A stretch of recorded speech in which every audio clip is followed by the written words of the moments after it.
Assalamualaikum warahmatullahi wabarakatuh. Perkenalkan, nama saya Lodi Muhammad Salim. Saya adalah mahasiswa jurusan Pendidikan Sejarah Fakultas Keguruan dan Ilmu Pendidikan Universitas Haloleo. Oke, pada kesempatan kali ini saya akan mencoba untuk menjelaskan mengenai materi tentang sejarah Afrika. Mungkin untuk mengefisienkan waktu, kita langsung mulai saja. Yang pertama yaitu mengenai perkembangan awal kedatangan orang-orang di Afrika. Nah, pada bab ini akan dibagi menjadi 3 sub pokok pembahasan. Yang pertama adalah kedatangan orang-orang Eropa di Afrika. Yang kedua adalah peran penjelajah Eropa di Afrika, dan yang ketiga adalah peran para pedagang di Afrika. Oke, mungkin kita akan langsung saja. Yang pertama adalah kedatangan bangsa Eropa di Afrika. Nah, kedatangan bangsa Eropa di Afrika ini latar belakangi oleh beberapa sebab. Namun, yang pertama adalah harus kita ketahui dulu mengenai benua Afrika ini. Nah, jadi benua Afrika ini merupakan salah satu benua terluas ketiga di dunia setelah benua Asia dan benua Amerika. Selain itu, benua Afrika ini juga memiliki penduduk yang sangat banyak. Oleh karena itu, banyak sekali bangsa-bangsa Eropa yang melirik untuk bisa datang di Afrika. Oke, adapun latar belakang masuknya bangsa Eropa di Afrika ini ada 3. Nah, yang pertama itu adalah karena sebab kesehatan, yang kedua adalah tingkat pendidikan, dan yang ketiga adalah kemiskinan. Oke, yang pertama adalah tingkat pendidikan. Jadi benua Afrika ini merupakan salah satu benua yang tingkat pendidikannya sangat rendah. Bahkan warganya itu tidak memiliki pengetahuan mengenai ilmu-ilmu sains dan ilmu teknologi. Hal ini mendorong warga-warga Eropa, bangsa Eropa saat itu, untuk melakukan penjelajahan khususnya di Afrika dan mengajarkan mereka mengenai ilmu pengetahuan. Nah, sebab kedua yaitu adalah karena kemiskinan. Jadi seperti yang kita ketahui bahwa benua Afrika ini memiliki banyak wilayah yang sebagian besarnya adalah gurun, sehingga sulit untuk melakukan atau menanam bahan-bahan makanan, sehingga di Afrika ini memiliki bahan makanan sedikit dan menyebabkan tingkat kemiskinan yang sangat tinggi. Hal ini mendorong bangsa Eropa untuk datang ke Afrika dan memberikan bantuan-bantuan mengenai cara bercocok tanam. Oke, selanjutnya yang terakhir adalah karena tingkat kesehatan. Nah, jadi pada saat itu benua Afrika ini dilanda oleh sebuah wabah penyakit yaitu malaria. Nah, hal ini membuat benua Afrika ini menjadi salah satu benua yang ditakuti. Nah, oleh karena itu bangsa Eropa datang ke Afrika untuk membuatkan sebuah obat untuk mengatasi wabah yang ada di sana. Akan tetapi itu hanyalah salah satu sebab umumnya. Sedangkan sebab khususnya yaitu mereka itu datang untuk melakukan penjajahan, namun mereka masuk dengan cara yang halus, sehingga bangsa Afrika saat itu menerima karena tujuan awal kedatangan mereka secara baik, sehingga bangsa Afrika ini menerima dengan baik kedatangan bangsa. Oke, selanjutnya kita melangkah ke pembahasan berikutnya, yaitu mengenai penjelajahan bangsa Eropa di Afrika. Nah, atau peran penjelajah bangsa Eropa di Afrika. Nah, adapun peran ini dibagi menjadi 2. Yang pertama itu adalah David Livingstone. Nah, jadi David Livingstone ini merupakan salah satu misionaris yang berasal dari Jerman, namun dia lahir di Skotlandia pada tahun 1813. Nah, jadi awalnya David Livingstone ini melakukan penjelajahan itu ingin melakukan penjelajahan itu di Cina, akan tetapi lembaga misionaris saat itu malah mengirim David Livingstone ke Afrika, sehingga David Livingstone ini melakukan atau menyebarkan agama Nasrani di benua Afrika. Nah, selanjutnya adalah Henry M. Stanley. Jadi Henry M. Stanley ini adalah salah satu penerus dari David Livingstone. Henry M. Stanley ini tidak bertugas atau bukanlah secara misionaris secara langsung, akan tetapi dia ini menyebarkan agama Nasrani melalui karya-karyanya yang ia tulis melalui sebuah buku. Adapun bukunya yang berjudul yaitu How I Found Livingstone. Oke. Bab kedua yaitu kolonialisme dan imperialisme Barat di Afrika. Nah, pertama adalah pengertian kolonialisme dan imperialisme. Kolonialisme berasal dari kata koloni yang berarti petani. Jadi pada saat itu petani-petani Yunani ini melakukan migrasi atau perpindahan dari tempat yang tandus menuju tempat yang subur. Nah, tempat yang subur itu disebut sebagai koloni. Nah, kolonisme ini disebut juga sebagai penjajahan karena mereka menganggap bahwa wilayah tempat tinggal mereka yang baru ini adalah sebagai wilayah mereka. Selanjutnya adalah pengertian imperialisme. Nah, imperialisme ini berasal dari bahasa Latin yaitu imperium yang berarti perintah. Nah, namun seiring berjalannya waktu, imperialisme ini berubah menjadi sebuah hak untuk pemerintah sebuah negara. Nah, secara istilah imperialisme ini berarti adalah suatu usaha untuk memperoleh hubungan kekerabatan antara wilayah yang satu dengan wilayah yang lain, baik dari segi kultural, ekonomi maupun militer. Selanjutnya kita akan melangkah ke bagian berikutnya atau bagian B, yaitu faktor-faktor adanya kolonialisme dan imperialisme. Nah, adapun faktor-faktornya ini dibagi menjadi 4 bagian. Yang pertama adalah faktor kekuasaan. Nah, jadi faktor kekuasaan ini dilandasi atas dasar keinginan pemimpin pada saat itu untuk melakukan perluasan wilayah sehingga kekuasaannya semakin besar. Yang kedua adalah faktor ekonomi. Nah, jadi ketika sebuah pemimpin melakukan perluasan wilayah, maka otomatis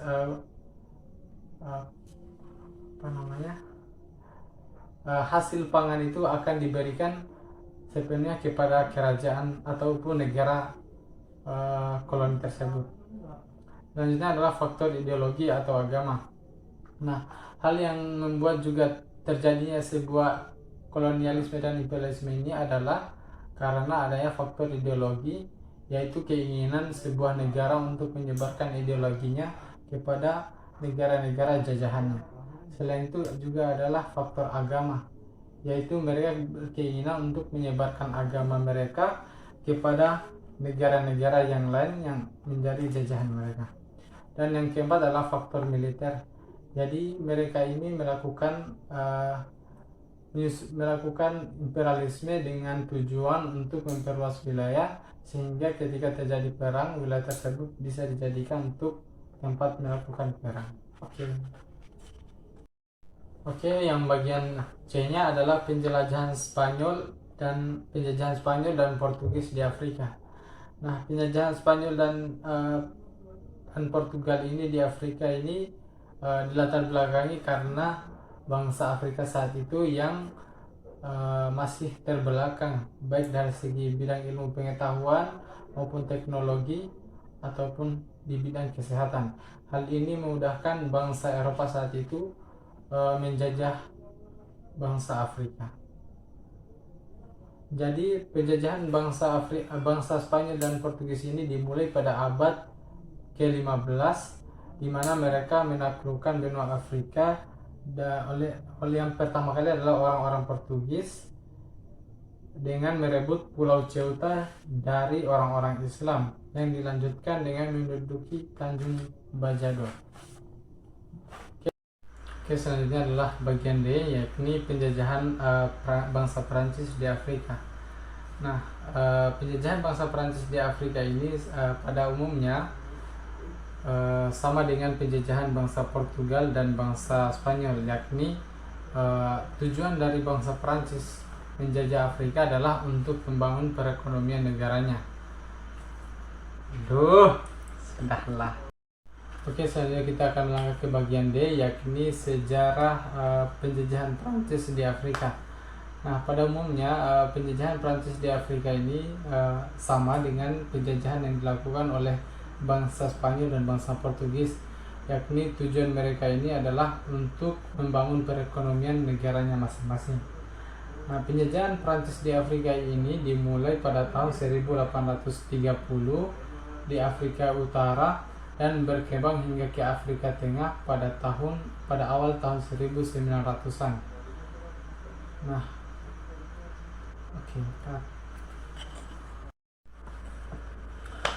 Oke, selanjutnya adalah bagian E, yakni penjajahan Jerman di Afrika. Nah, penjajahan Jerman di Afrika ini hanya berlangsung sekitar beberapa tahun saja, yakni dimulai tahun 1884 sampai tahun 1914. Nah, penjajahan Jerman terhadap Afrika ini disebabkan karena kekalahan Jerman pada Perang Dunia I, sehingga mereka mencari negara jajahan untuk membangkitkan ekonomi mereka. Nah, jajahan Jerman di Afrika ini itu termasuk Togo dan Kamerun. Nah, di Afrika Barat dan di Afrika Barat Daya, yakni yang sekarang dikenal Namibia, dan di Afrika Timur, Jerman menguasai Tanzania, Rwanda, dan Burundi. Selanjutnya, Jerman ini mulai membangun sebuah lembaga misionaris untuk menyebarkan agama Nasrani di sana. Oke, selanjutnya bagian F, yakni krisis-krisis yang terjadi di Afrika. Yang pertama yaitu krisis Ethiopia. Nah, jadi krisis Ethiopia ini, jadi Ethiopia merupakan salah satu negara yang terletak di semenanjung Timur Afrika. Nah, krisis Ethiopia ini terjadi disebabkan karena kondisi geografis dari wilayah Ethiopia yang buruk. Selain itu karena adanya tingkat pertumbuhan penduduk yang sangat tinggi dan angka kelahiran yang cukup tinggi, serta tingkat infrastruktur yang kurang memadai, sehingga Ethiopia ini mengalami masa-masa sulit sehingga mereka mengalami krisis. Krisis selanjutnya adalah krisis Fasoda. Nah, krisis Fasoda ini adalah sebuah krisis yang terjadi disebabkan karena jadi krisis Fasoda ini terjadi pada tahun 1898. Hal ini disebabkan karena adanya persekitaran wilayah antara negara Prancis dan Inggris, sehingga hal ini hampir membuat terjadinya perang. Akan tetapi masalah ini bisa diselesaikan secara diplomasi dan dimenangkan oleh Inggris. Dan yang ketiga adalah krisis Maroko. Nah, krisis Maroko ini juga sama dengan krisis Fasoda, disebabkan karena adanya perebutan wilayah antara negara-negara Eropa saat itu, yakni Prancis, Jerman, dan Spanyol. Oke, selesai. Oke, selanjutnya adalah bagian G, yaitu Perang Dunia I. Jadi Perang Dunia I adalah sebuah perang global yang terpusat di Eropa antara dimulai pada tanggal 28 Juli 1914 sampai tanggal 11 November 1918. Nah, perang ini juga disebut sebagai Perang Dunia atau Perang Besar sejak terjadi atau sejak dimulai hingga Perang Dunia II. Nah, perang ini melibatkan antara dua sekutu, yakni yaitu sekutu berdasarkan Entente tiga yang terdiri dari Britania Raya, Prancis dan Rusia, serta pihak lawan yakni Jerman, Australia, Hungaria, dan Italia. Oke. Selanjutnya adalah Perang Dunia II. Nah, Perang Dunia II ini adalah sebuah perang yang terjadi antara Jerman dan Italia melawan Inggris beserta sekutunya atau negara-negara yang membantunya. Jadi pada saat itu Italia menyerbu Inggris di wilayah Afrika, akan tetapi berhasil digagalkan oleh Inggris. Setelah itu Jerman ini kemudian menyerbu Inggris di wilayah Mesir dan berhasil mengalahkan mereka. Akan tetapi kemenangan ini tidak berlangsung lama sehingga Inggris menyerbu Jerman dan kemenangan ini pun didapatkan oleh Inggris. Oke, selesai. Oke, bab yang ketiga adalah politik apartheid. Yang pertama adalah politik apartheid di Afrika Selatan tahun 1948 sampai tahun 1994. Nah, apartheid merupakan sebuah kebijakan politik yang membedakan antara penduduk berdasarkan warna kulit dan ras. Kebijakan ini dimulai oleh orang-orang kulit putih di Afrika Selatan pada awal abad ke-20. Nah, Afrika Selatan merupakan benteng terakhir imperialis pemerintahan minoritas kulit putih di Afrika. Nah, pemberlakuan politik apartheid ini di Afrika Selatan ini membatasi keikutsertaan warga kulit hitam dalam hal politik, sehingga hal ini memicu kontroversi di Afrika saat itu. Oke, selanjutnya adalah sejarah politik apartheid. Nah, Afrika Selatan merupakan salah satu negara yang kaya akan tambang dan emas. Hal ini membuat negara-negara Eropa saat itu datang untuk melakukan penjajahan terhadap Afrika. Nah, setelah bangsa Afrika dihuni oleh orang-orang Eropa dan mereka berkuasa di dalamnya, kemudian bangsa Eropa ini mulai menguasai mereka dan membuat negara, sehingga mereka ini membedakan antara warga kulit putih dengan warga kulit hitam. Dari sinilah muncul era segregasi atau yang disebut dengan pembedaan berdasarkan warna kulit. Oke, yang selanjutnya adalah bagian C, yakni akhir dari politik apartheid. Nah, jadi yang berjasa dalam mengakhiri dari politik apartheid yang dilakukan oleh orang-orang kulit putih di Afrika Selatan ini adalah yaitu de Klerk dan Nelson Mandela. Nah, setelah Nelson Mandela bebas dari penjara, akhirnya dia kembali aktif dan memimpin partai ANC. Ia berkampanye untuk memberikan kebebasan kepada warga kulit hitam untuk melakukan pemilihan di dalam sebuah pemilihan umum untuk pemilihan umum presiden. Nah, usahanya ini berhasil. Usaha ini bersama dengan Klerk dan mereka berhasil mengadakan referendum orang-orang kulit putih. Dalam referendum tersebut ia menanyakan kepada mereka apakah ingin mempertahankan politik apartheid atau menghilangkannya. Dan 2/3 pemilih ini memilih untuk menghilangkan politik apartheid, sehingga pada tahun 1994 diadakan pemilu dan dimenangkan oleh Nelson Mandela, yaitu warga kulit hitam pertama yang menjadi presiden pada saat itu. Oke, selanjutnya kita akan melangkah ke bab berikutnya, yakni bab 4, yakni mengenai perjuangan kemerdekaan negara-negara di Afrika. Oke, yang pertama adalah Mesir. Nah, Mesir merupakan salah satu negara tertua yang ada di dunia.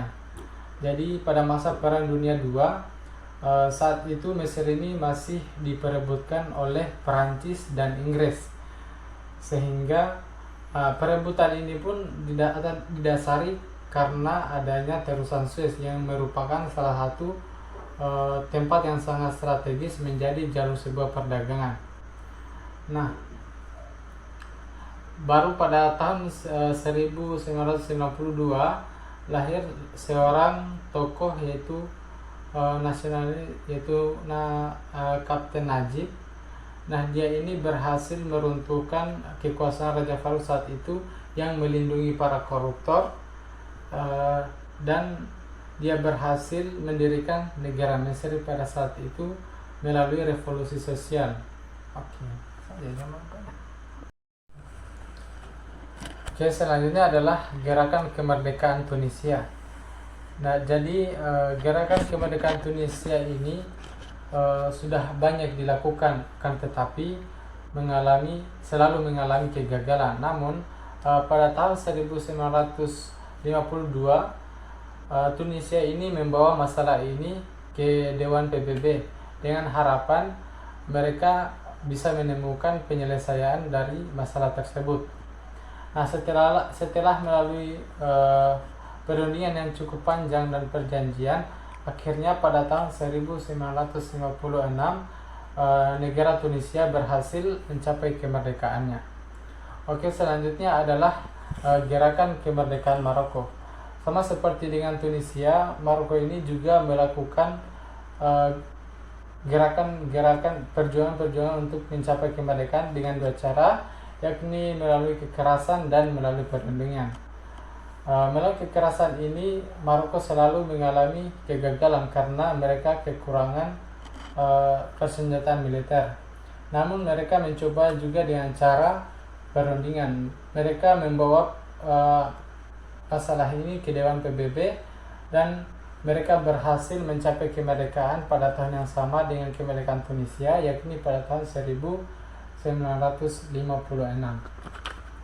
Oke, selanjutnya adalah gerakan kemerdekaan Sudan. Seperti hafal. Oke, selanjutnya kita akan melangkah ke bagian H, yakni perjuangan kemerdekaan Libya. Nah, jadi Libya ini merupakan salah satu negara jajahan dari Inggris. Nah, mereka ini mengupayakan berbagai macam cara untuk bisa merdeka. Nah, mereka ini mendirikan sebuah gerakan.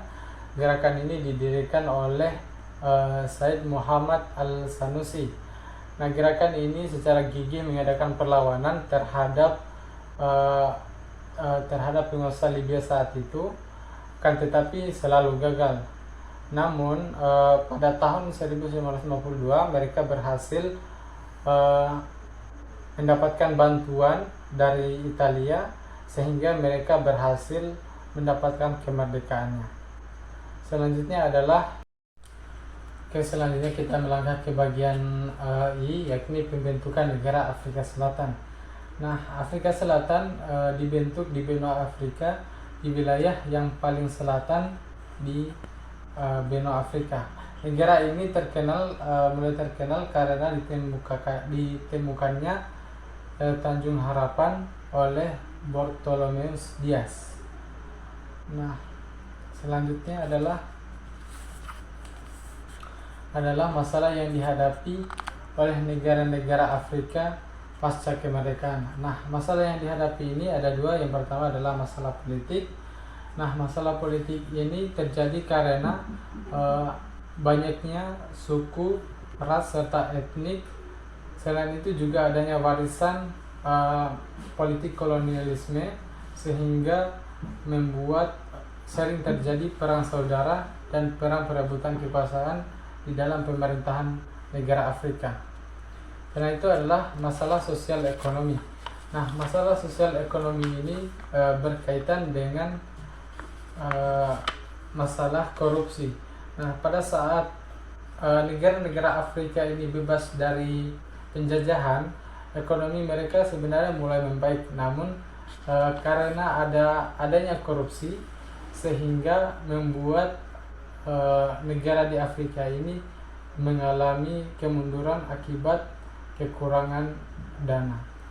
Sedangkan di dalam bidang sosial, mereka ini masalah yang dihadapi adalah karena adanya perbedaan penggolongan berdasarkan warna kulit ataupun berdasarkan dengan suku ataupun etnis. Baik, itulah beberapa materi yang bisa saya jelaskan pada kesempatan kali ini. Lebih dan kurangnya saya mohon maaf. Akhir kata, wassalamualaikum warahmatullahi wabarakatuh.